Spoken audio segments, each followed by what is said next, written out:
வெளிநாட்டில் ஒரு பெரிய விருந்து நடந்துக்கிட்டு இருந்துதான். எல்லாரும் மது கோப்பையும் கையுமா அலைஞ்சிக்கிட்டு இருக்கிறாங்க.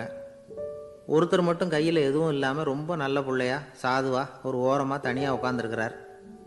அவர்கிட்ட நெருங்கி வாங்க மது சாப்பிட்லாம் அப்படின்னு கூப்பிட்டாங்களாம். என்னை வற்புறுத்தாதீங்க, நான் என் மனசுக்குள்ளே உறுதியாக தீர்மானம் பண்ணிவிட்டேன் அப்படின்னாராம். என்ன தீர்மானம் பண்ணியிருக்கீங்க அப்படின்னு கேட்டிருக்காங்க. ஏற்கனவே முழு போதையில் இருக்கும் பொழுது மறுபடியும் மது கோப்பையை தொடரதில்லை அப்படின்னு தீர்மானம் பண்ணியிருக்கேன் அப்படின்னாராம். ஒரு ஊரில் ஒரு பெரியவர் இருந்தார். ஒரு நாள் அவரை தேடி ஒருத்தர் வந்தார். ஐயா, நான் கடவுளை பரிபூர்ணமாக நம்புகிறேன் அப்படின்னார். சரி, அந்த நம்பிக்கை உனக்கு எப்படி வந்ததுன்னு கேட்டார் இவர். அவர் சொல்ல ஆரம்பித்தார். ஐயா, எனக்கு கல்யாணம் ஆகி 10 வருஷம் ஆச்சு. ஆனாலும் குழந்தை பாக்கியம் இல்லை. அதுக்கு என்ன காரணமாக இருக்கும்னு நான் யோசனை பண்ணிகிட்டு இருந்தப்போ நண்பர் ஒருத்தர் ஒரு ஆலோசனை சொன்னார். உனக்கு மதப்பற்று இல்லை, எந்த கடவுளையுமே நம்ப மாட்டேங்கிற, அதுதான் காரணம். கடவுளை நம்பு, உனக்கு குழந்தை பாக்கியம் கிடைக்கும் அப்படின்னார். அவர் அப்படி சொன்னாரே தவிர எனக்கு சந்தேகம்தான். இருந்தாலும் அவர் சொன்னபடியும் நடந்து தான் பார்ப்போமே அப்படின்னு முடிவு பண்ணேன். கடவுளை நம்ப ஆரம்பித்தேன். அந்த வருஷமே அழகான ஆண் குழந்தை பிறந்தது. எல்லாம் இறைவன் அருள் அப்படின்னார். இவர் இப்படி சொன்னதை கேட்டதும் அந்த பெரியவர் சொன்னார். நீ சொல்கிறதெல்லாம் சரிதான். இருந்தாலும் இந்த காலத்தில் எந்த ஒரு காரியமாக இருந்தாலும் அதை சோதனை செஞ்சு பார்த்துட்டு தான் ஒரு முடிவுக்கு வந்து சேர முடியும். அறிவுபூர்வமான முடிவு அதுவாக தான் இருக்கும்.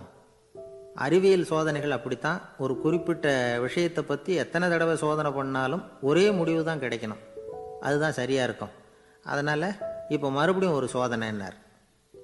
என்ன செய்யணும் அப்படின்னு கேட்டார் இவர். கடவுள்கிட்ட ஒரு பெண் குழந்தை வேணும்னு கேளு. முதல்ல ஆண் குழந்தையை கொடுத்தது மாதிரியே இப்போ ஒரு பெண் குழந்தையையும் கொடுக்குறாரா பார்க்கலாம் அப்படின்னார். சரின்னு சொல்லி இவர் அதே மாதிரி முயற்சி பண்ணினார். அதுக்கப்புறம் அவர் இந்த பெரியவர்கிட்ட வரவே இல்லை. கொஞ்ச காலம் கழித்து இவரே அவரை தேடிக்கிட்டு போய் கதவை தட்டினார். அவர் கதவை திறந்தார். என்ன ஆச்சு, கடவுள் கண் திறந்தாரா அப்படின்னு கேட்டார். அவர், அந்த சமாச்சாரம்லாம் நமக்கு வேணாம் சார். முதல் தடவை அது ஏதோ தற்செயலாக ஏற்பட்ட ஒரு சாதகம். இப்போ நீங்கள் 2வது தடவை சொன்ன பிறகு தினமும் கடவுளை வேண்டிக்கிட்டு தான் இருக்கிறேன், ஒன்றும் நடக்கலை அப்படின்னார் ரொம்ப விரக்தியாக. ஒரே ஒரு தோல்வியில் உங்கள் நம்பிக்கையெல்லாம் பறந்து போயிட்டுது பார்த்தீங்களா அப்படின்னார் அந்த பெரியவர். எல்லாம் நல்ல விதமாக நடக்கிற வரைக்கும் நம்பிக்கை, எதிர்பார்த்தது தோல்வியில் முடிஞ்சுட்டுதுன்னா அவநம்பிக்கை. மற்றவர்கள் பேரில் வைக்கிற நம்பிக்கை எந்த நேரத்திலையும் விவகாரமாகி விடக்கூடிய சாத்தியம் உண்டு. நாம் நம்பிக்கை வைக்க வேண்டியது நம்மக்கிட்ட தான். நமக்குள்ளே இருக்கிறார் கடவுள். எனவே நம்ம பேரில் நாம் வைக்கிற நம்பிக்கை தான் உண்மையான கடவுள் பக்தி. நிபந்தனையற்ற நம்பிக்கையாக அது இருக்கணும். எல்லாம் நல்லபடியாக நடந்துக்கிட்டு இருந்தால் எந்த முட்டாளுக்கும் நம்பிக்கை வரத்தான் செய்யும் அப்படிங்கிறது ஒரு பெரிய ஒரு கருத்து. தியானத்தின் மூலமாக தான் உனக்குள்ளே ஆழமாக தோண்டுனா உன்னுடைய அடி ஆழத்தில் நம்பிக்கை வந்து அப்படி ஊற்றெடுக்கும், அதை பார்க்க முடியும் அப்படிங்கிறது பெரியவர்கள் சிந்தனை. ஒரு குழந்தை அப்பாவை பார்த்து என்னப்பா பண்ணுறேன்னு கேட்டுதான். பிரார்த்தனை பண்ணிகிட்டு இருக்கிறேன்னாராம் அப்பா. பிரார்த்தனை பண்ணுனா என்ன கிடைக்கும் அப்படின்னு கேட்டுதான் குழந்தை. எல்லாம் கிடைக்கும் அப்படின்னாராம் அப்பா. நீ வச்சிருக்கிறிய பேனா அது கூட கிடைக்குமான்னு கேட்டுதான் குழந்தை. கிடைக்குமேன்னு இருக்கார். அப்படின்னா அந்த பேனாவை என்கிட்ட கொடுத்துரு, நீ பிரார்த்தனை பண்ணி வேற பேனா வாங்கிக்கோ அப்படின்னு தான் அந்த குழந்தை. ஒரு ஊரில் ஒரு குரு இருந்தார், ஜென் குரு. அவரை தேடிட்டு ஒரு மன்னர் வந்தார். வந்தவர் ஜப்பான் மன்னர். தோட்டக்கலையை பற்றி தெரிஞ்சுட்டு போகிறதுக்காக அவர் வந்தார். எப்படி தோட்டம் அமைக்கிறது அப்படிங்கிறத பற்றி அந்த குரு விவரமாக சொல்லி கொடுத்தாரு. 1 நாள் 2 நாள் இல்லை, 3 வருஷம் கற்றுக் கொடுத்தார். அதுக்கப்புறம் சொன்னார், நான் கற்றுக் கொடுத்துட்டேன், இனிமேல் நீங்கள் போகலாம், போய் தோட்டம் அமைக்கலாம். அதுதான் உங்களுக்கு பரீட்சை. தோட்டம் அமைச்ச பிறகு சொல்லி அனுப்புங்க, நான் வந்து பார்க்குறேன். நீங்கள் இங்கே என்னவெல்லாம் கற்றுக்கிட்டீங்களோ அதையெல்லாம் அங்கே செயல்முறையில் செஞ்சு காட்டுங்க அப்படின்னு சொல்லி அனுப்பி வச்சார். மன்னர் போனார். அரண்மனைக்கு பக்கத்திலேயே ஒரு பெரிய தோட்டத்தை உண்டு பண்ணினார். அழகான மரங்களையும் செடிகளையும் உருவாக்கினார். கிட்டத்தட்ட 1000 தோட்டக்காரர்களை பயன்படுத்தி 3 வருஷங்கள் முயற்சி பண்ணி அந்த அழகான தோட்டத்தை உருவாக்கினார். குருக்கிட்ட இருந்து செய்தி வந்தது, நாளைக்கு வந்து தோட்டத்தை பார்க்குறேன் அப்படின்னு. மன்னர் உடனே சுறுசுறுப்பாயிட்டார். முதல் நாளே தோட்டத்தை சுத்தப்படுத்தினார். ராத்திரி பூரா யாரும் தூங்கலை. எல்லாருக்கும் தோட்டத்தை ஒழுங்குபடுத்துகிற வேலை. அது அந்தந்த இடத்துல ஒழுங்காக இருக்குதா அப்படின்னு சரி பார்த்தாங்க. ஒரு தவறும் இல்லாத வகையில் அதை ஒழுங்குபடுத்தினாங்க. மறுநாள் குரு வந்தார், தோட்டத்தை பார்த்தார். அவருக்கு கோபம் வந்துட்டுது. மன்னருக்கு ஆச்சரியம், எப்பவும் சிரிச்சுக்கிட்டே இருக்கிறவர் இப்போ எப்படி இருக்கிறாரே அப்படின்னு. மெதுவாக குரு கிட்ட போய் எல்லாம் சரியாக தானே இருக்குது அப்படின்னார். எல்லாம் சரிதான், ஆனாலும் எங்கே அந்த பொன்னிற காற்று அப்படின்னார். உதிர்ந்த இலைகள், பொன் மஞ்சள் நிற இலைகள் காற்றில் அப்படி புரண்டு ஓடுவதை நான் பார்க்க முடியவில்லையே அப்படின்னாராம். அது இல்லாமல் இந்த தோட்டம் உயிரோட்டம் உள்ளதாக இருக்காது, இதில் பாடல் இல்லை, ஆடல் இல்லை, அதெல்லாம் இல்லாமல் இந்த தோட்டம் ரொம்பவும் செயற்கையாக தெரியுதேன்னாராம். மன்னர் இப்போ தான் யோசனை பண்ணார். கீழே கிடந்த காஞ்சி போன இலைகள் மட்டும் இல்லை, மரத்தில் இருந்த காஞ்சி போன இலைகளையும் அப்புறப்படுத்தி சுத்தமாக வச்சிருக்கிறார். இறப்பும் வாழ்க்கையினுடைய ஒரு பகுதி தான். மரணம்ங்கிறது வாழ்க்கைக்கு எதிரானது அல்ல, அதை நிரப்பும் ஒரு பகுதி தான் அது. மரணம் இல்லையில் வாழ்க்கையே இல்லை அப்படிங்கிறது பெரியவங்க கருத்து. இப்போ அந்த தோட்டம் அழகாக தான் இருக்குது, இருந்தாலும் அது ஒரு ஓவியம் மாதிரி உயிர் இல்லாமல் இருக்கு. குரு ஒரு வாளியை கையில் எடுத்துக்கிட்டார், தோட்டத்தை விட்டு வெளியில் போனார். ஏற்கனவே வீசி எறிந்த அந்த சருகுகளை எல்லாம் அள்ளி கொண்டுகிட்டு வந்தார். உள்ள எல்லா இடங்கள்லையும் அதை வீசினார். உடனே காற்று அந்த காய்ந்த சருகுகளையும் பழுத்த இலைகளையும் அசைக்க ஆரம்பிச்சுட்டுது. இப்போ அங்கே சலசல சத்தம், சங்கீதம், இலைகளின் நடனம், ஓவியம் மாதிரி இருந்த அந்த தோட்டத்துக்கு இப்போ உயிர் வந்துட்டுது. இதுதான் அந்த பொன்னான காற்று அப்படின்னாராம் குரு. மன்னருக்கு புரிஞ்சுது. மிகப்பெரிய ஜென் கேள்வி ஒன்று உண்டு. உம்மான் அப்படிங்கிற ஒரு பெரிய குருவை பார்த்து துறவி ஒருத்தர் கேட்டாராம், இலைகள் எல்லாம் கீழே விழுந்து மரங்கள் மொட்டையாக இருக்கும் பொழுது என்ன நடக்கும்? இதுதான் கேள்வி. இதுக்கு உம்மான் சொன்ன பதில் பொன்னான காற்று, தி கோல்டன் விண்ட் அப்படின்னாராம். இதுக்கு என்ன விளக்கம்னா, உன்னுடைய எண்ணங்கள் எல்லாம் உன்னுடைய மனசிலிருந்து கீழே விழுந்து உனது உள்ளுணர்வானது மொட்டையாக நிற்கும் நிலைதான் அது. உனது வேர்களின் அருகில் காற்று வீசுகிறது. எல்லா எண்ணங்களும் உன்னிலிருந்து வெகு தூரத்துக்கு புரண்டு கொண்டே சென்று விடுகிறது. நீ அவற்றை கடந்து விட்டால் நீ அவைகளுக்கெல்லாம் மேலெழுந்து கீழே பார்ப்பவனைப் போல நிற்க ஆரம்பித்து விடுவாய். அதுதான் தியானம் என்பது அப்படின்னு சொல்கிறாங்க. தியானம்ங்கிறது எண்ணத்துக்கு எதிரானது இல்லை, தியானம்ங்கிறது எண்ணங்களை கடந்து செல்வது தான். அதுக்கப்புறம் நாம் பொன்னிற காற்றில் ஆட ஆரம்பிச்சிருவோம். இதுதான் பெரியவர்கள் சொல்கிறது. என்கிட்ட ஒருத்தர் தோட்டம் அமைக்கணும்னு யோசனை கேட்டு வந்தார். எல்லாம் சொல்லி கொடுத்தேன். செடிகள்லாம் செழிப்பாக வளரணும்னா வேர் காயாமல் பார்த்துக்குங்க, தினமும் தண்ணி விடுங்க அப்படின்னு சொல்லி அனுப்பி வச்சேன். ஒரு மாதம் கழித்து ஒரு தோட்டத்தை பார்க்கறதுக்காக போனேன். போய் பார்த்தா எல்லா செடியும் வாடி கிடக்குது. என்னங்க இப்படி பண்ணிவிட்டீங்கன்னு. நீங்கள் சொன்னபடி தான் செஞ்சேன்னார். என்ன செஞ்சீங்கன்னு கேட்டேன். வேர் காயாமல் பார்த்துக்க சொன்னீங்க, தினமும் ஒரு தடவை எல்லா செடியையும் ஒவ்வொன்றா பிடுங்கி பார்த்து வேர் காயாமல் இருக்கா அப்படின்னு பார்த்துட்டு அதுக்கப்புறம் தண்ணி பாய்ச்சினேன், அவ்வளவுதான் அப்படின்னார். ஒரு காட்டில் ஒரு முனிவர் இருந்தார். ஒரு நாள் அவரை தேடிட்டு 4 பேர் வந்தாங்க. சுவாமி, எங்களுக்கு ரொம்ப நாளாக ஒரு சந்தேகம்னாங்க. என்னன்னு கேட்டார். இந்த உலகத்தில் எவ்வளவோ காரியங்கள் நடக்குது, எது நியாயம் எது அநியாயம் அப்படின்னு புரிஞ்சிக்க முடியலன்னாங்க. அது யாராலையும் புரிஞ்சிக்க முடியாதுன்னார் முனிவர். வந்தவங்களுக்கு ஆச்சரியமாக போச்சு, ஒரு மாதிரியாக பார்த்தாங்க. இதை முனிவர் கவனிச்சார். சரி புறப்படுங்க என்னோடன்னார். எங்கன்னு கேட்டாங்க. இப்போ உங்கள் 4 பேரையும் ஒரு புஷ்பக விமானத்தில் அழைச்சிட்டு போகிறேன். இந்த உலகத்தில் சர்வசாதாரணமாக நடக்கக்கூடிய ஒரு காட்சியை உங்களுக்கு காட்ட போகிறேன். நீங்கள் பார்க்க போகிற அந்த காட்சி நியாயமா அநியாயமா அப்படிங்கிறத என்கிட்ட சொல்லணும். நீங்கள் சரியான பதில் சொன்னால் புஷ்பக விமானத்தில் தொடர்ந்து பிரயாணம் பண்ணலாம். தவறான பதில் சொன்னால் இந்த புஷ்பக விமானம் உங்களை கீழே தள்ளி விட்டுரும் அப்படின்னார். 4 பேருக்கும் பயந்தான். இருந்தாலும் முனிவர் கூப்பிடுறாரே அப்படின்னு சொல்லி புறப்பட்டாங்க. அவங்க எல்லாரும் புறப்பட்டு ஒரு காட்டு வழியாக போய்கிட்டு இருக்கிறாங்க புஷ்பக விமானத்தில். அங்கே நடக்கிற ஒரு காட்சியை காட்டுறார் முனிவர். அதோ அங்கே பாருங்கன்னார். அந்த விமானத்தில் இருந்தபடியே எல்லாரும் கீழே குனிஞ்சு பார்க்குறாங்க. அங்கே ஒரு தாய் புலி அப்போ தான் குட்டி போட்டிருக்கு. குட்டிகளை ஈன்ற உடனே பசிக்கு இறை தேடி அந்த பக்கமாக வருது.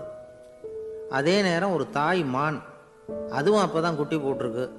அதுவும் இதே மாதிரி குட்டிகளை ஈன்ற உடனே பசிக்கு இறை தேடி அந்த பக்கமாக வருது. இப்போ அந்த புலி அந்த மானை அடித்து போட்டுவிடுது. அதுவும் சாப்பிடுது, குட்டிகளுக்கும் கொடுக்குது. இப்போ அந்த புலிக்குட்டிகள் முகத்தில் மகிழ்ச்சி, தாயை இழந்த அந்த மான் குட்டிகள் முகத்தில் துக்கம். இப்போ அந்த முனிவர் 4 பேர்கிட்டையும் கேட்குறார், நீங்கள் இங்கே பார்த்தீங்களே, இதில் எது நியாயம் எது அநியாயம்? ஒவ்வொருத்தராக சொல்லுங்கள். உங்கள் பதில் சரியில்லைன்னா இந்த விமானம் உங்களை கீழே தள்ளி விட்டுரும். சொல்லுங்கள் பார்க்கலாம்னார். முதல்ல ஒருத்தன் சொன்னான், அந்த புலி செஞ்சது சரிதாங்க. அது பசிக்கு அதுதான் ஆகாரம். தன்னுடைய பசிக்கு தானே இரை தேடிக்கிட்டுது. அதில் என்ன தப்பு? அவ்வளவுதான். அதனால் புலி செஞ்சது நியாயம்தான் அப்படின்னா. அவ்வளவுதான். அந்த விமானம் அவனை அப்படியே கீழே தள்ளி விட்டுட்டுது.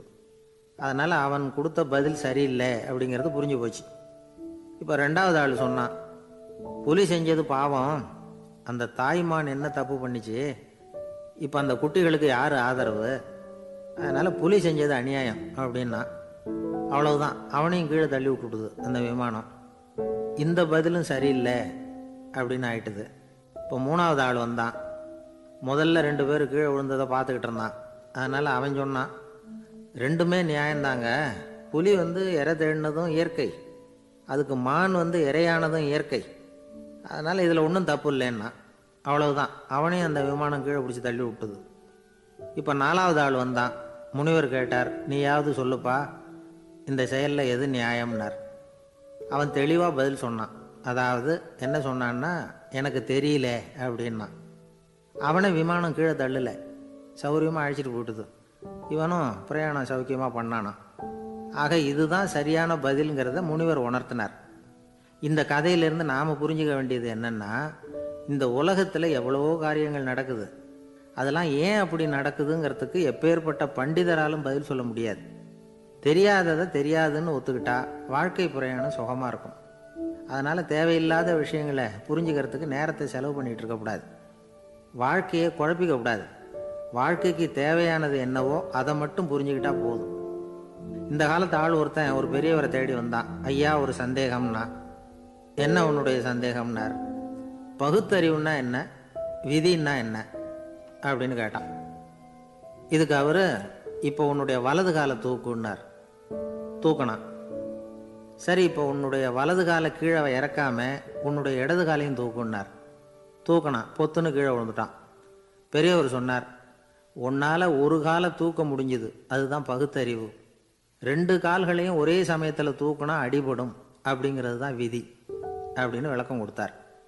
இவன் தன்னுடைய விதியை நொந்துக்கிட்டே இடுப்பை பிடிச்சிக்கிட்டு அங்கேருந்து நடந்து போயிட்டானான். ஒரு ஆள் வேகமாக நடந்து போய்கிட்டு இருந்தான். அவன் வேகமாக நடக்கிறதுக்கு காரணம் வெயில் காலம், காலில் செருப்பு இல்லை, மணல் பாதை, அதுதான் வேகம். காலில் செருப்பும் இல்லாமல் கையில் குடையும் இல்லாமல் அந்த ஆள் வெயிலில் நடந்து போய்கிட்டு இருக்கிறான். அந்த சமயத்தில் இன்னொருத்தன் குதிரை மேலே ஏறி அந்த வழியாக வந்துக்கிட்டு இருக்கிறான். அவன் காலில் செருப்பும் இருந்தது, கையில் குடையும் இருந்தது.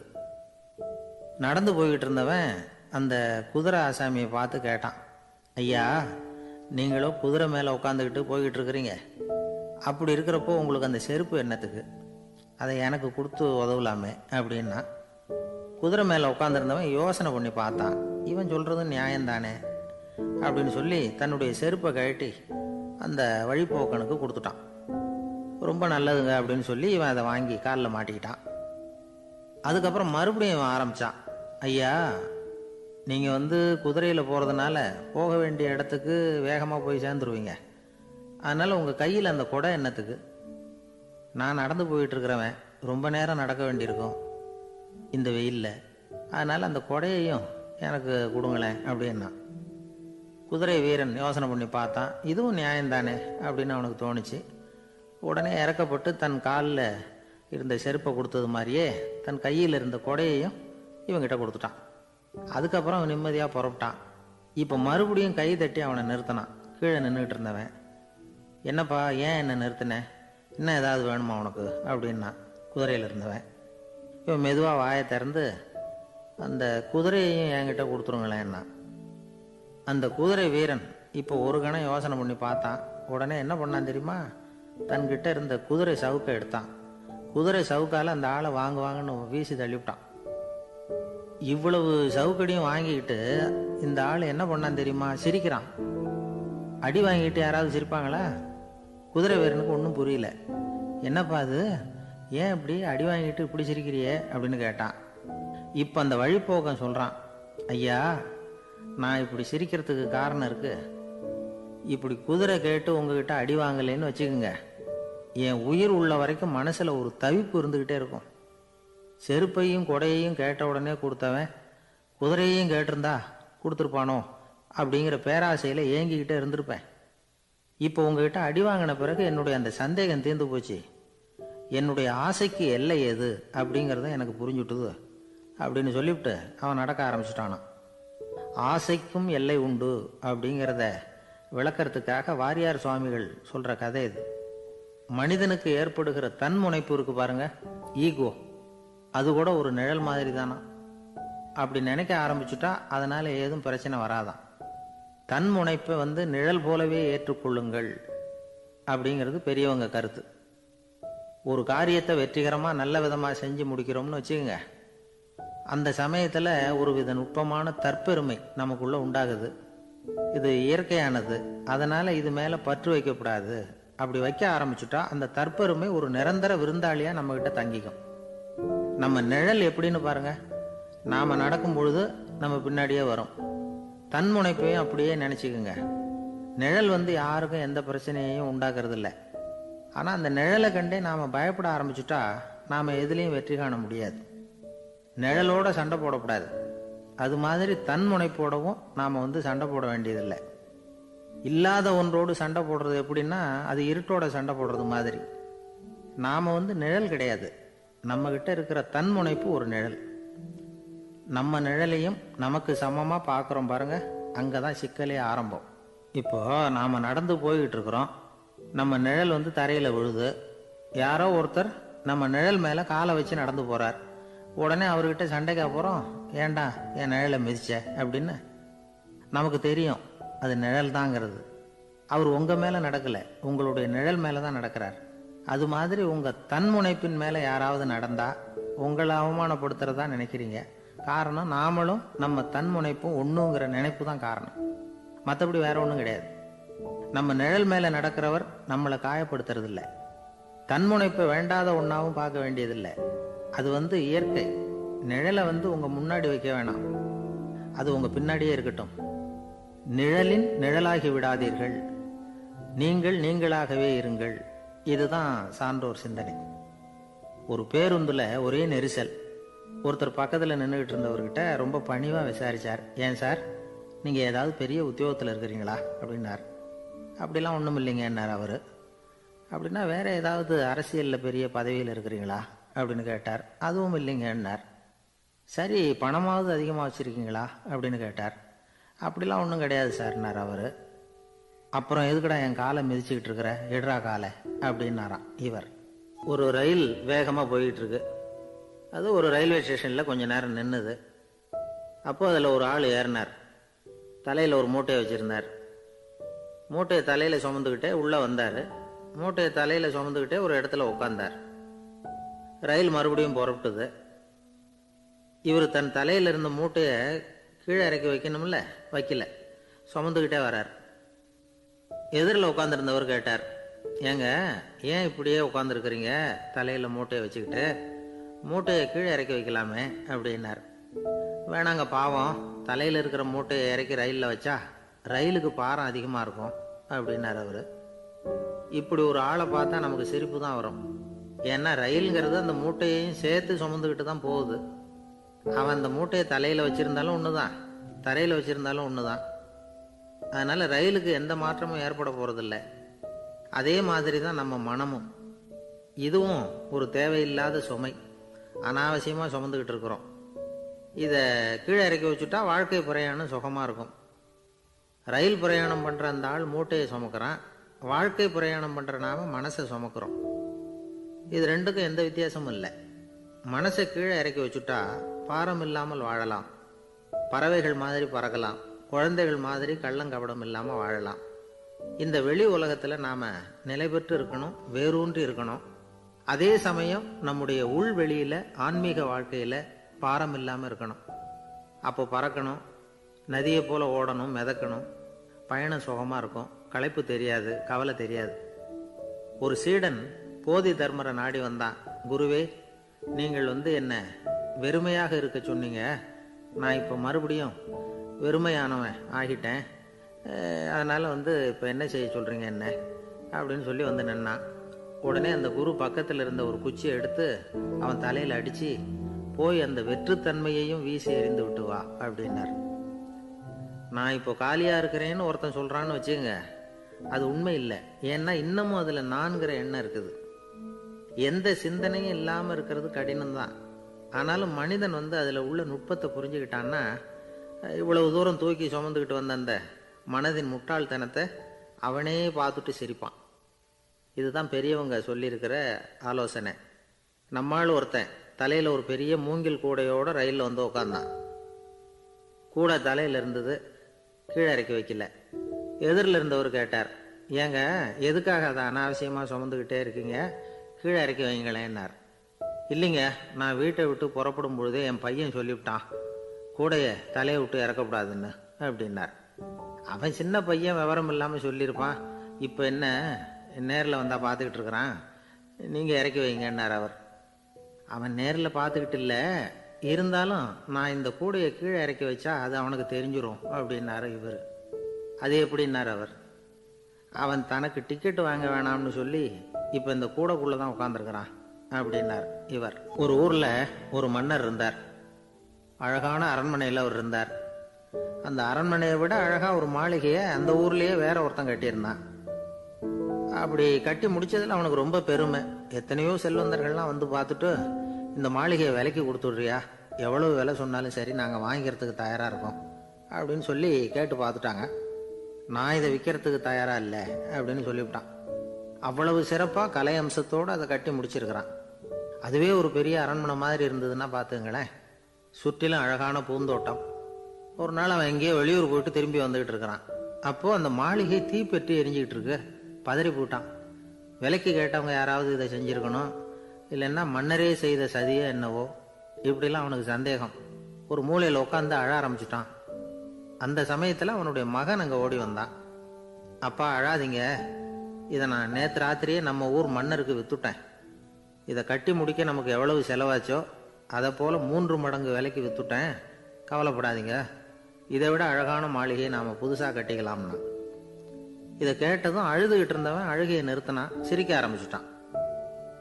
இதே இடத்த நான் மன்னர்கிட்ட இருந்து விலைக்கு வாங்குவேன், இதை விட அழகான மாளிகையை கட்டுவேன் அப்படின்னு சுற்றி நின்று எல்லார்கிட்டையும் சொல்லிக்கிட்டு இருந்தான். இந்த சமயத்தில் அவனோட இளைய மகன் ஓடி வந்தான். அப்பா, அண்ணன் சொன்னதெல்லாம் சரிதான், மன்னர்கிட்ட விலை பேசினதெல்லாம் உண்மைதான். ஆனால் வித்தது பேச்சு அளவில் தான். இனிமே தான் பத்திரம் வாங்கணும், எழுதணும், நீங்கள் கையெழுத்து போடணும், பதிவு பண்ணணும், மன்னர்கிட்ட பணம் வாங்கணும். அதுக்காகத்தான் உங்களை எதிர்பார்த்துக்கிட்டு இருந்தோம். அதுக்குள்ளே இப்படி ஆயிட்டுதுன்னா. இப்போ சிரிச்சுக்கிட்டு இருந்தவன் சிரிப்பை நிறுத்தினான். மறுபடியும் குழந்தை மாதிரி அழ ஆரம்பிச்சிட்டான். இது ஒரு சம்பவம். இதிலிருந்து என்ன தெரியுது? அந்த அழகான மாளிகை தன்னுடையது அப்படின்னு நினைக்கும் பொழுது அவனுக்கு அழுகை வந்தது. அது தன்னுடையது இல்லை அப்படின்னு நினைக்கிற போது சிரிப்பு வந்தது. மறுபடியும் அது தன்னுடையது தான் அப்படிங்கிற உணர்வு வரும்பொழுது அழுகை. எது எதிலிருந்து நீ நீங்கி இருக்கிறாயோ அது அதிலிருந்து உனக்கு துன்பம் இல்லை அப்படிங்கிறார் திருவள்ளுவர். இந்த உடம்பு என்னுடையதில்லை அப்படிங்கிற உணர்வு வந்துட்டா அது ஒரு பெரிய நிலை. அந்த நிலை வரணும். எல்லாத்தையும் பயன்படுத்திக்கலாம், ஆனால் பற்றில் விழுந்துடக்கூடாது. உலகத்தில் இருங்கள், ஆனால் உலகத்தவராக இருக்காதீர்கள். உலகிற்குள் இருங்கள், உலகம் உங்களுக்குள் வந்துவிட அனுமதிக்காதீர்கள். விலகி இருங்கள், விழித்திருங்கள், மௌனமாய் பார்த்திருங்கள் அப்படிங்கிறது சான்றோர் கருத்து. செய்ய வேண்டிய கடமையிலிருந்து விலகி இருக்கிறவர்கள் நம்ம கிட்ட நிறைய பேர் உண்டு. அப்படிப்பட்ட ஒருத்தர் டாக்டர் கிட்ட போனார். டாக்டர், நான் ஒரு கவர்மெண்ட் ஆஃபீஸில் வேலை பார்க்குறேன், எனக்கு ஒரே அசதியாக இருக்கு, என்னை சோதிச்சு பாருங்க, ஆலோசனை சொல்லுங்க ஏதாவதுன்னார். டாக்டர் அவரை பரிசோதனை பண்ணி பார்த்துட்டு சொன்னார், இதோ பாரு, உனக்கு இப்போ தேவைப்படுறது முழு ஓய்வு. நீ எவ்வளவு சீக்கிரமாக ஆஃபீஸுக்கு போறியோ அவ்வளவுக்கு உனக்கு நல்லது அப்படின்னாராம். எனக்கு தெரிஞ்ச ஒருத்தர் இருக்கார். அவர் ஒரு பெரிய காவல்துறை அதிகாரி, ரொம்ப கண்டிப்பானவர். அவரை கண்டாவே எல்லாரும் பயப்படுவாங்க. அப்படிப்பட்டவர் வீட்டுக்கு போனால் அப்படியே அடியோடு மாறிடுவார். அங்கே போய் பார்த்தீங்கன்னா குழந்தைகளோட குழந்தையாக அவர் விளையாடிக்கிட்டு இருப்பார். அலுவலக சமயத்தில் பார்த்தீங்கன்னா குதிரை முதுகில் அவர் உட்காந்துருப்பார். வீட்டில் பார்த்தீங்கன்னா அவர் முதுகில் குழந்தை உட்காந்துருக்கும். அவர் குதிரை மாதிரி போயிட்டு இருப்பார். இது எப்படிங்க முடியுது உங்களால் அப்படின்னு கேட்டாங்க. அது ஒன்றும் இல்லை, இங்கே வீட்டுக்கு வந்த உடனே என்னோட மனசை தனியாக எடுத்து வச்சுருவேன் அப்படின்னார். அது என்னங்க உங்கள் சட்டப்பயிலியாக இருக்குது மனசு, அது தனியாக எடுத்து வைக்கிறதுக்கு அப்படின்னு கேட்டாங்க. அப்படி இல்லைங்க, இது ஒரு பயிற்சி, மனப்பயிற்சி, அவ்வளவுதான் அப்படின்னார். இப்படி சமயம் பார்த்து மனசை தனியாக வச்சுவிட தெரிஞ்சவங்க வாழ்க்கையில் எப்பவும் உற்சாகமாக இருப்பாங்க அப்படிங்கிறது பெரியவங்க கருத்து. ஒரு டாக்டர் ஆஸ்பத்திரியில் இருக்கிற வரைக்கும் டாக்டராக இருக்கலாம், அவர் மனைவிகிட்டையும் அவர் டாக்டராக இருக்க வேண்டிய அவசியம் இல்லை. ஒரு வக்கீல் கோர்ட்டில் இருக்கிற வரைக்கும் வக்கீலாக இருக்கலாம், வீட்டுக்கு வந்ததுக்கு அப்புறமும் வக்கீலாக இருக்க வேண்டிய அவசியம் கிடையாது. வீட்டில் குழந்தைகள்கிட்ட விளையாடும் பொழுதும் அதுகள்கிட்ட ஃபீஸு கேட்டுக்கிட்டு இருக்கக்கூடாது. நாம் எப்படி இருக்கணும்னு பெரியவங்க சொல்கிறாங்கன்னா, மனசோட சேரக்கூடாதான், அப்படி சேராமல் வாழ்க்கையை கவனிக்கணுமா. மனசை அப்படியே தனியாக எடுத்து பக்கத்தில் வச்சுடணும். அப்படின்னா அதை அப்படியே தூக்கி எறிஞ்சுடு அப்படின்னு அர்த்தம் இல்லை. ஏன்னா மனசுங்கிறது நமக்கு உபயோகப்படக்கூடிய ஒன்று தான். எப்போ எப்போ அது தேவையோ அப்பப்போ எடுத்து உபயோகப்படுத்திக்கணும். தேவைப்படுறப்போ எடுத்து கண்ணாடியை மாட்டிக்கிறோம்ல, படிக்கும் பொழுது கண்ணாடி தேவைப்படுது எடுத்து மாட்டிக்கிறோம் இல்லையா, அது மாதிரி கணக்கு போடுறதுக்கு மனசு தேவை. கடைக்கு போய் ஒரு பொருள் வாங்குகிறோம், காசு கொடுக்குறோம், மீதி சில்லறை சரியாக இருக்கா அப்படின்னு எண்ணி பார்த்து வாங்க வேண்டியிருக்கு. அந்த சமயத்தில் மனசை எடுத்து தனியாக வச்சுட்டேன் அப்படின்னு சொல்லிகிட்டு இருக்கக்கூடாது. பரீட்சைக்கு படிக்க வேண்டியிருக்குது, படித்ததையெல்லாம் அப்படியே நினைவில் வச்சுக்க வேண்டியிருக்கு, அந்த சமயத்தில் மனசை தூக்கி எறிஞ்சுட்டேன் சார் அப்படின்னு சொல்லிகிட்டு இருக்கக்கூடாது. அப்படி சொன்னால் பரீட்சை நம்மளை தூக்கி எறிஞ்சிடும். அதனால் தேவைப்படுறப்போ மனசை உபயோகப்படுத்தணும், தேவையில்லாதப்போ அதை தனியாக ஓய்வு எடுத்துக்க விட்டுடணும். இப்படி நாம் பழக்கப்படுத்திக்கிட்டா வாழ்க்கைங்கிறது நமக்கு புதுசாக தெரியுமா. மனசுக்கும் ஒரு சக்தி கிடைக்கும். எந்திரங்களுக்கு ஓய்வு கொடுக்குற மாதிரி மனசுக்கும் ஓய்வு கொடுக்கணும், இல்லைன்னா அது களைச்சி போயிடும். குழந்தைகள் மனசை சுமந்துக்கிட்டு இருக்கிறது இல்லை. இது முதியவர்கள் குழந்தைகள்கிட்ட இருந்து கற்றுக்க வேண்டிய ஒரு பாடம். ஆனாலும் இந்த கால குழந்தைகள்கிட்ட ரொம்ப எச்சரிக்கையாக இருக்க வேண்டியிருக்கு. ஒரு தாத்தாவும் பேரனும் விளையாடிக்கிட்டு இருக்கிறாங்க. தாத்தா எனக்கு சைக்கிள் ஓட்ட கற்றுக் கொடு அப்படிங்கிறான் பேரன். சைக்கிள் உயரம் கூட இல்லை, அதுக்குள்ளே சைக்கிள் ஓட்டணுமா அப்படின்னார் தாத்தா. ஏன் தாத்தா, ரயில் ஓட்டுறாரே, அவர் என்ன ரயில் நீளமாக இருக்கார் அப்படின்னு கேட்டான். ஒரு வயசான பாட்டியின் தாத்தாவும் ஒரு பூங்காவில் உட்காந்து பேசிக்கிட்டு இருக்கிறாங்க. அவங்களுக்கு கல்யாணம் ஆகி 53 வருஷம் ஆச்சு. பிள்ளைங்கள்லாம் படித்து பெரிய பெரிய வேலையில் இருக்கிறாங்க. பேரன் பேத்திகளும் நல்ல நிலைமையில் இருக்கிறாங்க. இந்த தாத்தாவும் பாட்டியும் சிரித்து பேசிக்கிட்டு இருந்ததை ஒரு பெரியவர் பார்த்தார். அவருக்கு ஆச்சரியமாக இருந்தது. இந்த வயசுலேயும் இவ்வளவு அந்யோன்யமாக இவங்க பேசிக்கிட்டு இருக்கிறாங்களே அப்படின்னு நினச்சார். சரி நேரிலேயே கேட்டுருவோமே அப்படின்னு நினச்சிக்கிட்டு கிட்ட போனார். உங்கள் மன வாழ்க்கையின் வெற்றிக்கான ரகசியம் என்ன அப்படின்னு கேட்டார். இதை கேட்டதும் அந்த தாத்தா சிரிச்சுக்கிட்டே பாட்டியை பார்த்தாராம். அதுக்கப்புறம் சொன்னாராம், நான் இந்த அம்மாவை கல்யாணம் பண்ணிக்கிட்டதுக்கும் எங்களுடைய இல்வாழ்க்கை இவ்வளவு நாளாக பலம் குறையாமல் மகிழ்ச்சியாக இருக்கிறதுக்கும் காரணம் ஒன்று தான். அது என்ன காரணம்னா, எங்களுக்கு இடையில பொதுவாக நிறைய குறைகள் உண்டு, அதுதான் காரணம் அப்படின்னாராம். அவர் சொல்கிறது சரிதான் அப்படிங்கிறது மாதிரியே அந்த பாட்டியும் அவரை நிமிர்ந்து பார்த்தாங்களாம். இந்த பெரியவர் மறுபடியும் அந்த பாட்டியை பார்த்து அதே கேள்வியை கேட்டிருக்கார். உங்களுடைய நீண்டகால மன வாழ்க்கைக்கு கிடைச்ச வெற்றி எதனாலேன்னு சொல்ல முடியுமா அப்படின்னு கேட்டாராம். அவங்களும் சிரிச்சுக்கிட்டே பதில் சொன்னாங்களாம். என்ன பதில் தெரியுமா? சில பேரை நாம் குறிப்பிட்ட பண்புகளுக்காக நேசிக்கிறோம், வேற சிலரை நாம் அந்த பண்புகள் இல்லாத குறைகளுக்காகவே விரும்பி பழகிறோம் இல்லையா அப்படின்னு கேட்டுவிட்டு தலையை குனிஞ்சுக்கிட்டாங்களாம் அந்த பாட்டியம்மா. அவங்க அப்படி சொன்னதை கேட்டதும் இவருக்கு புதுசாக ஞானம் பிறந்தது மாதிரி இருந்துதான். இதுதான் மனம் நிறைந்த மன வாழ்க்கை அப்படிங்கிறார் சுவாமி சின்மயானந்தர். பண்புகளை எப்படி நேசிக்க முடியுதோ அதே மாதிரி பண்புகள் இல்லாத குறைகளையும் நேசிக்க முடியும். மனசு தான் காரணம். ஒரு மேல்நாட்டு தம்பதி, அவங்களும் தாத்தா பாட்டி தான். அவங்க 2 பேரும் ஒரு பூங்காவில் உட்காந்து சிரித்து பேசிக்கிட்டு இருக்கிறாங்க. அதை ஒருத்தர் பார்த்தார். அவருக்கு ஆச்சரியம், இவ்வளவு காலம் ஆகி இந்த வயசுலேயும் இப்படி அன்பாக பேசிக்கிட்டு இருக்கிறாங்களே அப்படிங்கிற ஆச்சரியம். கிட்ட நெருங்கி போனார். கேட்டார், ஏன் தாத்தா உங்களுக்கு கல்யாணம் ஆகி எவ்வளோ வருஷம் ஆச்சுன்னார். 55 வருஷம் ஆச்சுன்னாராம் அவர். இன்னமும் இவ்வளவு சந்தோஷமாக இருக்கிறீங்களே, அதுக்கு என்ன காரணம்னு கேட்டிருக்கார். அதுக்கு என்ன காரணம்னா, இது வரைக்கும் எங்களுக்குள்ள சண்டையே வந்ததில்லை அப்படின்னாராம். அது எப்படி முடியும்னு கேட்டிருக்கார் இவர் ஆச்சரியமா. அந்த தாத்தா சொல்ல ஆரம்பிச்சாராம், அதை பாருப்பா, எங்களுக்கு கல்யாணம் ஆன புதுசில் நானும் என்னுடைய மனைவியும் ஒரு குதிரை மேலே ஏறி ஒரு காட்டு வழியாக போய்கிட்டு இருந்தோம். கொஞ்சம் தூரம் போனதும் அந்த குதிரை எடக்கு பண்ணிச்சு. நான் உடனே கீழே இறங்கி அந்த குதிரையை பார்த்து, இது உனக்கு முதல் தடவை அப்படின்னு மிரட்டலாக சொல்லிவிட்டு ஏறி உட்காந்தேன். மறுபடியும் போனோம். கொஞ்சம் தூரம் குதிரை நல்லபடியாக நடந்து போச்சு. மறுபடியும் இடக்கு பண்ண ஆரம்பிச்சுட்டுது. நான் கீழே இறங்கினேன். கையில் இருந்த சாட்டையால் ஓங்கி ஒரு அடி கொடுத்தேன். இது உனக்கு 2வது தடவை அப்படின்னு சொல்லிவிட்டு ஏறி உக்காந்தேன். மறுபடியும் குதிரை கொஞ்சம் தூரம் நல்ல விதமாக நடந்து போச்சு. அப்புறமும் இடக்கு பண்ண ஆரம்பிச்சுட்டுது. அந்த சமயத்தில் ஒரு ஆற்று பாலத்தை கடந்து போய்கிட்டு இருக்கிறோம். நான் கீழே இறங்கினேன். என்னுடைய மனைவியையும் கீழே இறங்க சொன்னேன். அந்த குதிரையை பிடிச்சி அப்படியே ஆற்றுல தள்ளி விட்டுட்டேன். தள்ளி விட்டுட்டு இது உனக்கு கடைசி தடவை அப்படின்னு சொன்னேன். அதை பார்த்ததும் என் மனைவி பதறி போயிட்டாங்க. போய் ஐயோ பாவம், என்ன இப்படி பண்ணிவிட்டீங்க, உங்களுக்கு மனசில் கொஞ்சம் கூட இறக்கமே இல்லையா அப்படின்னாங்க. நான் மெதுவாக இவங்க பக்கம் திரும்பி இது உனக்கு முதல் தடவை அப்படின்னேன். அவ்வளவுதான். அன்னையிலேருந்து இன்னைய வரைக்கும் ஒரு நாள் கூட எங்களுக்குள்ள சண்டையே வந்ததில்லை அப்படின்னு விளக்கம் கொடுத்தார் அந்த தாத்தா. ஒரு காலத்தில் பிரஷ்யா அப்படின்னு ஒரு தேசம் இருந்தது. இப்போ ஜெர்மனி இருக்குல்ல, இதோட பெரும்பகுதி ஒரு காலத்தில் பிரஷ்யாங்கிற பேரில் இருந்தது.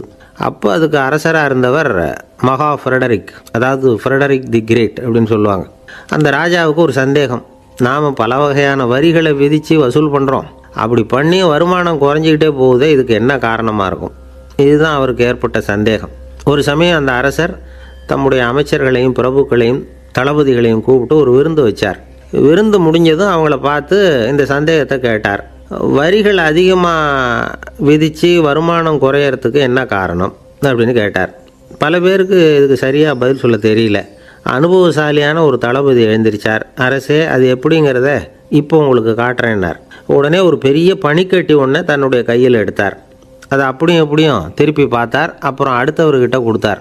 அவர் அதை அப்படியும் இப்படியும் திருப்பி பார்த்துட்டு அடுத்தபடியாக இருந்தவர்கிட்ட கொடுத்தார். இப்படியே இதை ஒவ்வொருத்தராக பார்த்துட்டு ஒவ்வொரு கையாக மாறி கடைசியில் மன்னர் கைக்கு போய் சேர்ந்தது. மன்னர் கைக்கு அந்த பனிக்கட்டி போய் சேர்ந்தப்போ அது கொஞ்சம் கொஞ்சமாக உருகி ஒரு பட்டாணி கடலை சைஸுக்கு ஆகிட்டுது. மன்னர் யோசனை பண்ணார், வரி அதிகமாக போட்டாலும் வந்து சேர்றது குறைவாக இருக்கிறதுக்கு என்ன காரணம் அப்படிங்கிறது அவருக்கு புரிஞ்சு போச்சு. காலம்தான் மாறிட்டு இருக்கே தவிர இந்த கையூட்டு வாங்குகிற பழக்கம் மாறினதாக தெரியல. இன்னொரு ராஜா இருந்தார். அவர் தன்னுடைய ராஜாங்கத்தில் லஞ்ச ஊழலே சுத்தமாக இருக்கக்கூடாது அப்படின்னு நினச்சார். அவர்கிட்ட பல்வேறு துறைகளுக்கும் பொறுப்பாக இருந்த பல பேரும் ரொம்ப சுத்தமாகவும் நேர்மையாகவும் இருந்தாங்க. ஒரே ஒருத்தர் மட்டும் எல்லார்கிட்டையும் லஞ்சம் வாங்கிட்டே இருந்தார். அவரை வேறு வேறு துறைகளுக்கு மாற்றி பார்த்தாரு. அந்த ராஜா என்னென்னமோ பண்ணி பார்க்குறாரு. எந்த வேலையை கொடுத்தாலும் அதுலேயும் லஞ்சம் வாங்கிறதுக்கு ஒரு வழியை உண்டு பண்ணிக்குவார் அந்த ஆள்.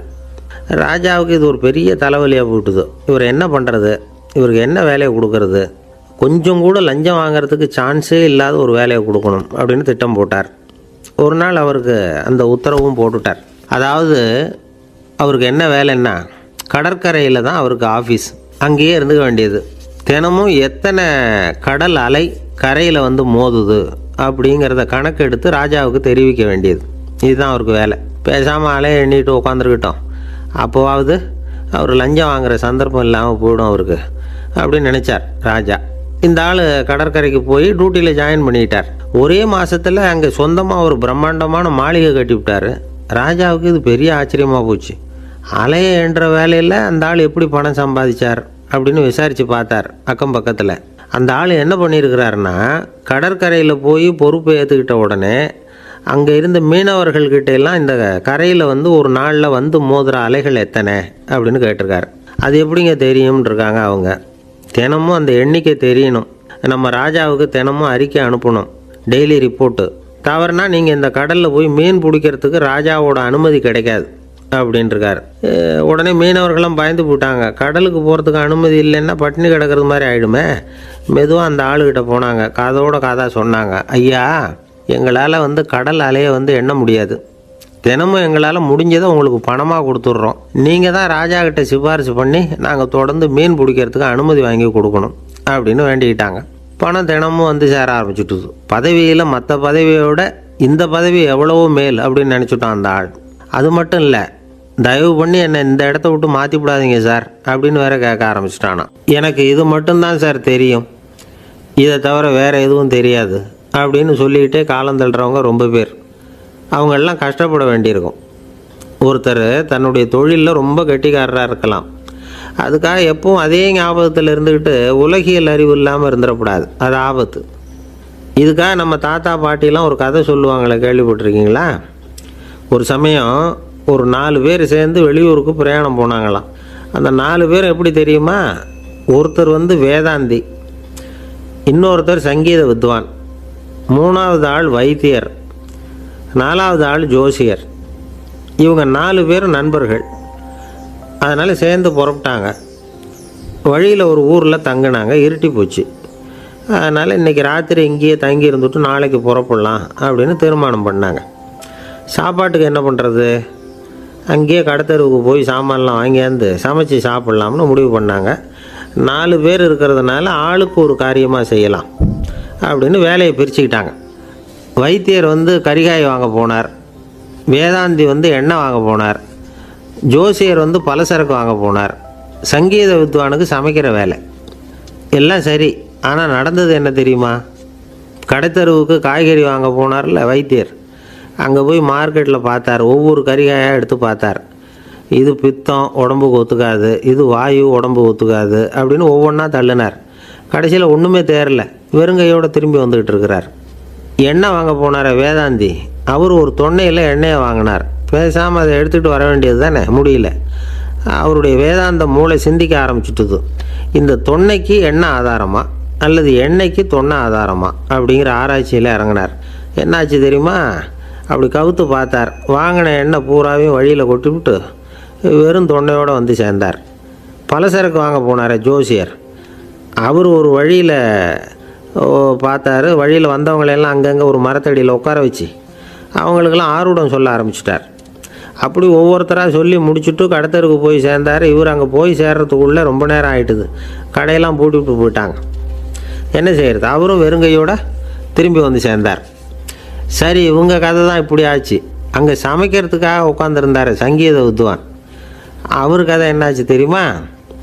அங்கே அவர் அடுப்பை பற்ற வச்சு ஒலையை கொதிக்க வச்சார். அதாவது ஒரு பானையில் தண்ணியை ஊற்றி அடுப்பில் வச்சார். அது கொதிக்க ஆரம்பிச்சிது. தண்ணி கொதிக்கிற சத்தம் இருக்குதுல்ல, அது இவருக்கு தாளம் போடுறது மாதிரி இருந்தது.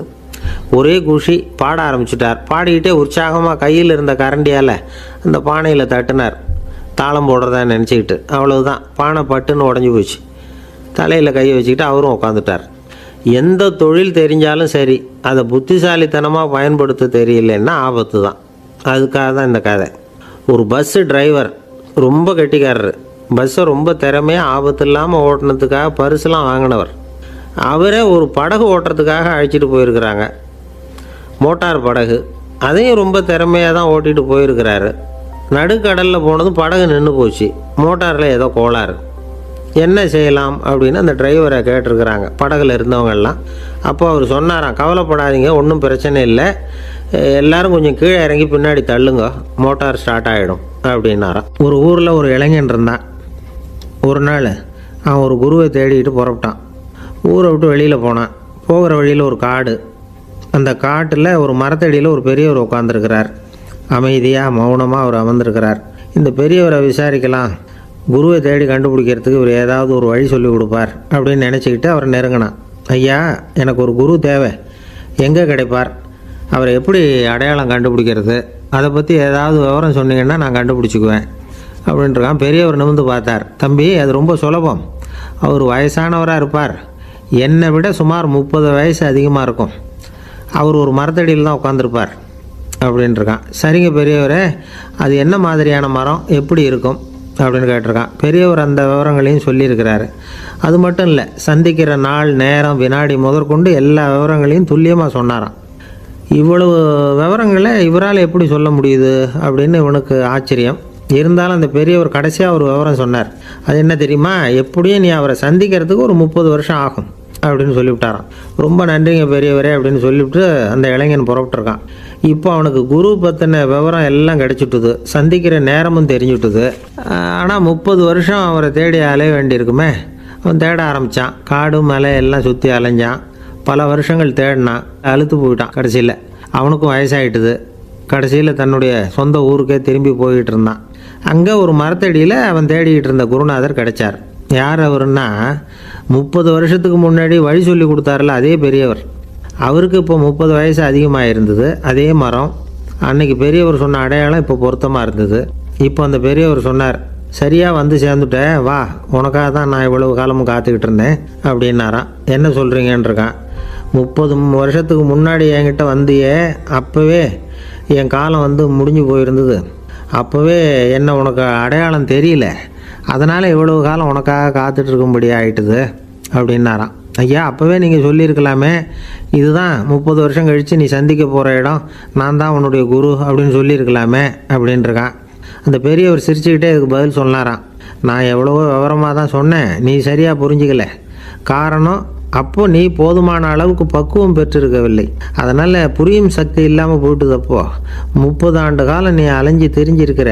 அது காரணமாக இப்போ உனக்கு அந்த பக்குவம் வந்துட்டுது, அதனால தான் அடையாளம் காண முடிஞ்சுது, நானே உன்னுடைய குரு அப்படின்னாராம். இதிலேருந்து என்ன தெரியுதுன்னா, ஆன்மீகத்தில் மாணவனாக சேர்றதுக்கு கூட ஒரு பக்குவத்தன்மை தேவைப்படுது.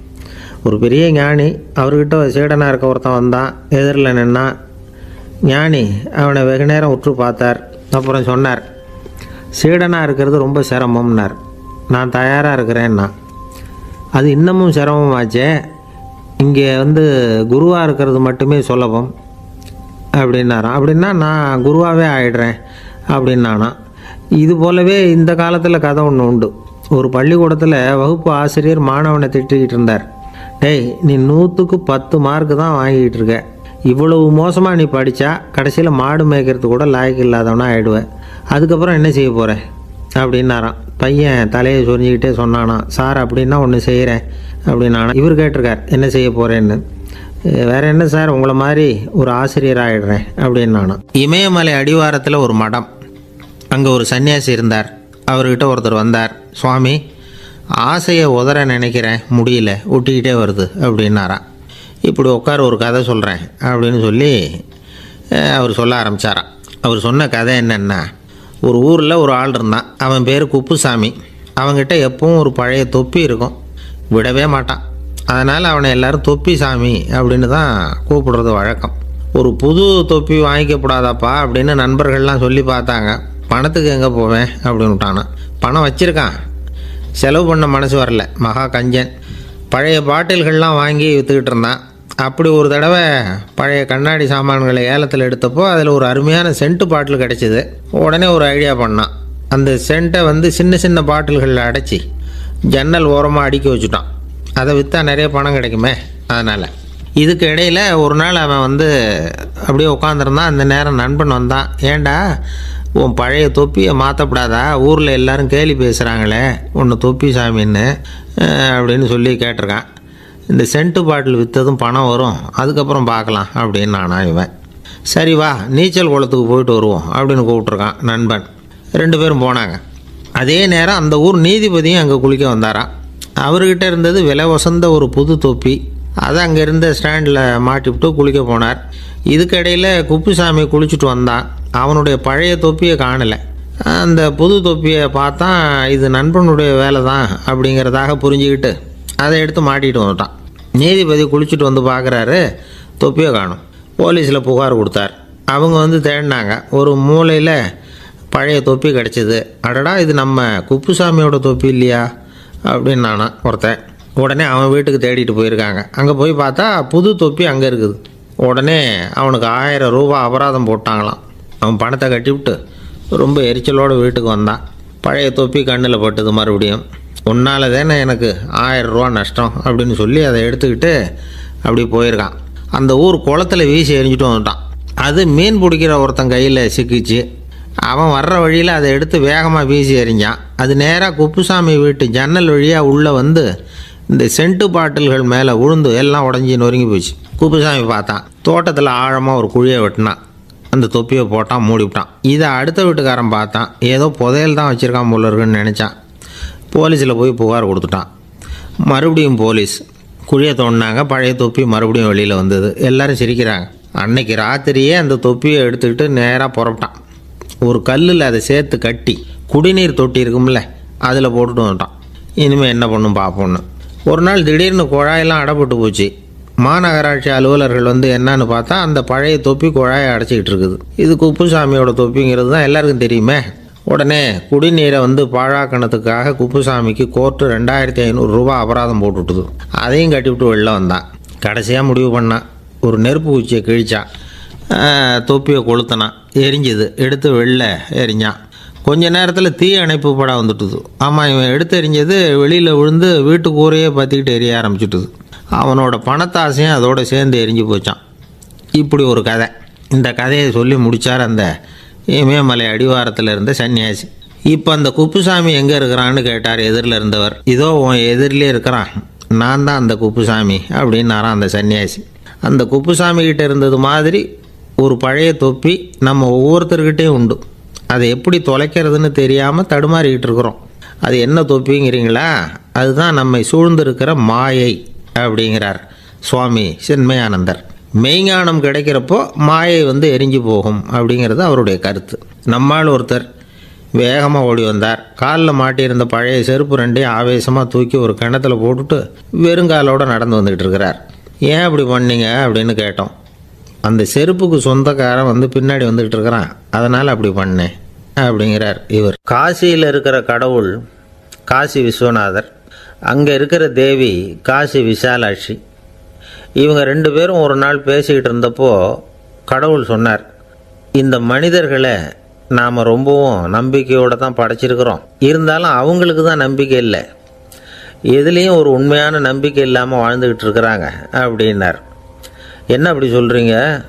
அதை பாருங்கள், எவ்வளவு பேர் காசியை தேடிட்டு கங்கையில் குளிச்சுக்கிட்டு இருக்கிறாங்க. அவங்களெலாம் நம்பிக்கை இல்லைன்னா இவ்வளவு தூரம் தேடிட்டு இங்கே குளிப்பாங்களா அப்படின்னு நாங்கள் தேவி. சரி, அதை சோதித்து பார்க்கலாம் அப்படின்னு ரெண்டு பேரும் முடிவு பண்ணிக்கிட்டாங்க. உடனே ஒரு திட்டம் போட்டாங்க. அது எப்படின்னா, நாம் ரெண்டு பேருமே பக்தர்கள் மாதிரி உருவத்தை மாற்றிக்கிட்டு கங்கை கரைக்கு போக வேண்டியது. நான் கங்கையில் இறங்கி குளிக்கிறேன். கொஞ்ச நேரத்தில் சுழலில் மாட்டிக்கிட்டது மாதிரி நடிக்கிறேன். நீ உடனே கரையிலிருந்து சத்தம் போடும், என்னோடய வீட்டுக்காரரை யாராவது காப்பாற்றுங்களேன்னு சத்தம் போடும். அதோடு இன்னொன்று சொல்லு, யாராவது ஒரு புண்ணிய ஆத்மா அவர்கிட்ட போய் அவருடைய முடியை பிடிச்சி இழுக்கணும். அப்படி ஒரு சாபம் இருக்குது எங்களுக்கு. புண்ணிய ஆத்மா, அதாவது எந்த பாவமும் செய்யாத இல்லாத ஒருத்தர் தான் அவரை காப்பாற்ற முடியும். அப்படிப்பட்டவங்க யாராவது வெள்ளத்தில் குதித்து என்னுடைய கணவரை காப்பாற்றுங்கோ அப்படின்னு நீ சத்தம் போடு, கூச்சல் போடு, என்ன நடக்குதுன்னு பார்க்கலாம் அப்படின்னார் கடவுள். சரின்னு சொல்லி ரெண்டு பேருமா சாதாரண பக்தர்கள் மாதிரி கங்கை கரைக்கு சேர்ந்தாங்க. அவர் இறங்கி குளித்தார். திட்டம் போட்டது மாதிரியே சுழலில் மாட்டிக்கிட்டது மாதிரி கத்துனார்.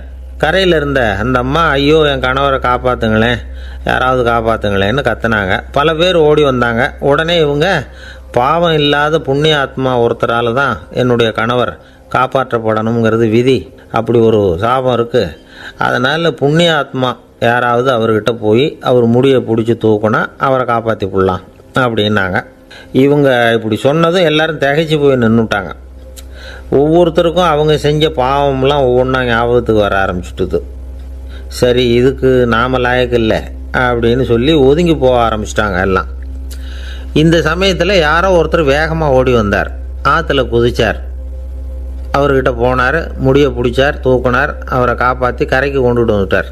அப்படி காப்பாற்றின அந்த ஆளை இவங்க ரெண்டு பேரும் தனியாக கூப்பிட்டுக்கிட்டு ஒரு மண்டபத்துக்கு வந்துட்டாங்க. விசாரிக்கிறாங்க. நீ யாரப்பா அப்படின்னு கேட்குறாங்க. ஏதும் தெரியாத மாதிரி. நான் இந்த ஊர் அன்ன சத்திரத்தில் வேலை செய்கிற ஒரு சமையல்காரன் அப்படிங்கிறார். நீ கங்கையில் குளிக்கிறது உண்டான்னு கேட்டிருக்காங்க. நான் இந்த ஊர்லேயே தான் இருக்கிறேன், இருந்தாலும் தினமும் கங்கையில் குளிக்கிறதில்ல, எப்போவாவது ஒரு நாள் அங்கே குளிப்பேன் அப்படின்னார். கங்கையில் மூழ்கி எழுந்திரிச்சா பாவம்லாம் தொலையும்னு சொல்கிறாங்க. அப்படி இருக்கிறப்போ அங்கே இன்றைக்கி கங்கையில் குளிச்சுக்கிட்டு இருக்கிறவங்கெல்லாம் தங்களை புண்ணிய ஆத்மாவாக நினைக்கல. கங்கையில் குளிக்காத நீ உன்னை புண்ணிய ஆத்மாவாக நினச்சி என்னை காப்பாற்ற வந்திருக்கிற, அது எப்படி அப்படின்னு கேட்டார். அதுக்கு அந்த ஆள் சொல்கிறான், கங்கையில் குதித்ததுக்கு அப்புறம் தானே உங்களை காப்பாற்ற போகிறோம்.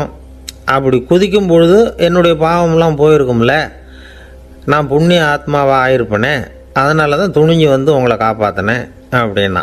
கடவுளும் தேவியும் அவனுக்கு காட்சி கொடுத்தாங்களாம். இப்படி ஒரு கதை உண்டு. அதாவது கங்கையில் குளிச்சுக்கிட்டு இருக்கிறவங்களுக்கே தங்களுடைய பாவம் போகுங்கிற நம்பிக்கை பரிபூர்ணமாக இல்லை. குளிக்காத ஒருத்தனுக்கு அந்த நம்பிக்கை இருந்தது. அதனால் அவனால் கடவுளை பார்க்க முடிஞ்சது. கடவுளை நாமளும் பார்க்க முடியுமா முடியாதா அப்படிங்கிற குழப்பம்லாம் நமக்கு வேண்டியதில்லை. நம்பிக்கையோடு வாழணுங்கிற உண்மையை மட்டும் இந்த கதையிலேருந்து புரிஞ்சுக்கிட்டா போதும். ஏன்னா இந்த கதையை கேட்டுட்டு ஒரு நண்பன் குதர்க்கமாக ஒரு கேள்வி கேட்டான். ஏன் சார், கங்கையில் குளித்தா பாவம் போயிடும்னு சொல்கிறீங்களே, நான் எனக்கு வேண்டாத ஒருத்தனை அழைச்சிட்டு போய் கங்கையிலேயே தள்ளி விட்டுட்டு அதுக்கப்புறம் அங்கேயே முழுக்க போட்டுட்டு நான் செஞ்ச பாவத்தை அதுலேயே கழுவி விட்டுட்டு மறுபடியும் உங்ககிட்ட வந்துடுறேன்னு வச்சுக்கோங்க, நீங்கள் என்னை புண்ணிய ஆத்மான்னு ஏற்றுக்குவீங்களா அப்படிங்கிறான். ஆள் கொஞ்சம் ஆசைந்தான், நம்மளே அங்கே அழைச்சிட்டு போனாலும் போயிடுவான். வாழ்க்கையில் சில சந்தர்ப்பங்களில் நாம் சில அவமானங்களை சந்திச்சே தீர வேண்டியிருக்கு. என்ன பண்ணுறது, காலம் அப்படி. அவமானப்படுறவங்க உடனே அடங்கி போய்டுறது தான் உலக வழக்கம். அவமானப்பட்டால் உடனே சீறி எழறவங்களும் உண்டு. ஆனால் அதையே ஒரு சவாலாக எடுத்துக்கிட்டு முன்னுக்கு வர்றவங்களும் சில பேர் இருக்கிறாங்க. அவங்க ரொம்ப அபூர்வம். இன்றைக்கி மனோதத்துவ நிபுணர்கள்லாம் என்ன சொல்கிறாங்க தெரியுமா? அவமானப்பட்டுட்டா உடனே அடங்கி போயிடக்கூடாதான். அதையே ஒரு சவாலாக எடுத்துக்கிட்டு மனசில் ஒரு வைராக்கியத்தோடு முயற்சி பண்ணினா வாழ்க்கையில் எல்லாரும் முன்னேறலாமா. அவமானங்கிறத நாம் வைராக்கியமாக மாற்றிக்கணும். அதுதான் வெற்றிக்கு வழி. ராமர் இந்த பூமியில் பிறந்ததே ஒரு வைராக்கியத்தினால தான் சார் அப்படின்னார் ஒருத்தர். எப்படிங்க அது அப்படின்னு கேட்டேன். அவர் சொன்னார், தசரதருக்கு ராமர் குழந்தையாக பிறக்கணும், அப்போ தான் இங்கே இருக்கிற கஷ்டங்கள்லாம் நீங்கும் அப்படின்னு சர்வ லோகமும் எதிர்பார்த்துக்கிட்டு இருக்குது. ஆனால் அவர் எப்போ பிறப்பார் அப்படின்னு யாருக்கும் தெரியல. அந்த காரியம் சீக்கிரம் நடக்கணுமே, அதுக்கு என்ன பண்ணுறது? நாரதர் வந்தார் ஒரு நாள் தசரதரை தேடி. தசரதா, உனக்கு ஒரு செய்தி தெரியுமான்னு ஆரம்பித்தார். அவர் எப்பவும் இப்படித்தானே ஆரம்பிக்கிறது வழக்கம். என்ன விஷயம்னு கேட்டார் தசரதர். தசரதா, நீ அடிக்கடி உன்னோட தேரில் ஏறிக்கிட்டு தேவலோகத்துக்கு போகிற, அங்கே போகிற வர்ற எல்லாம் பண்ணிகிட்ருக்க, எல்லாம் சரி. தேவலோகத்துலேயும் உன்னை நல்லபடியாக தான் வரவேற்கிறாங்க. தேவேந்திரன் உன்னை பிரியமாக அழைச்சிட்டு போய் தன்னுடைய அரியாசனத்திலேயே தனக்கு பக்கத்திலேயே உட்கார வைக்கிறான். நீயும் சந்தோஷமாக உட்காந்து பேசிவிட்டு வந்துடுற. ஆனால் நீ இங்கே வந்ததுக்கு அப்புறம் அங்கே என்ன நடக்குது தெரியுமா உனக்கு அப்படின்னாரான் நாரதர். என்ன நடக்குது எனக்கு ஒன்றும் தெரியலையே அப்படின்னாரான் தசரதர். நாரதர்கிட்ட கிட்டத்தில் கேட்டிருக்கார், கொஞ்சம் சொல்லுங்கள் என்னது அப்படின்னு. அவர் நெருங்கி வந்தாரான் நாரதரும். மெதுவாக அவர் காதோட காதாக சொன்னாராம். அதாவது நம்ம பாஷையில் சொல்லப்போனால் பற்ற வைக்கிறார்.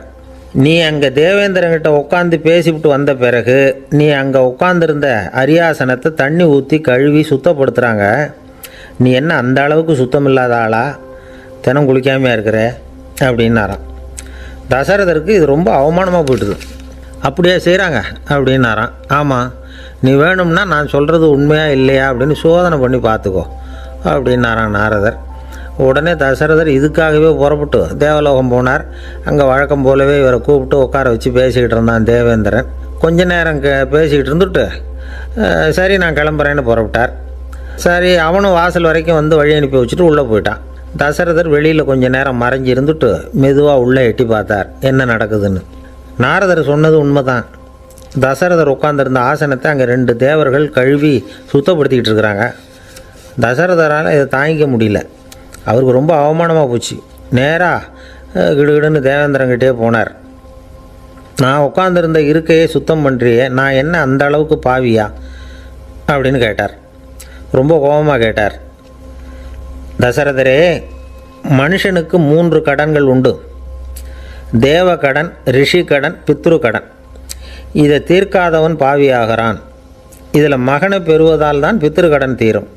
உனக்கு மகன் கிடையாது, அதனால் நீ பாவி ஆகிற. பாவி உட்காந்துருந்த இடம்ங்கிறதுனால அதை சுத்தம் செய்ய வேண்டியது எங்கள் கடமை அப்படின்னு நானும் தேவேந்திரன். இந்த இடத்துல தசரதருக்கு ஏற்பட்ட அவமானம் ஒரு வைராக்கியமாக மாறிச்சு. தேவேந்திரனே கேட்டுக்கோ, ஒரு மகனை பெற்ற பிறகு தான் இந்த சபையில் மறுபடியும் அடி எடுத்து வைப்பேன் அப்படின்னு சொல்லிவிட்டு போயிட்டாராம். போய் புத்திர காமேஷ்டி யாகம் பண்ணார். புத்திரர்கள் பிறந்தார்கள்.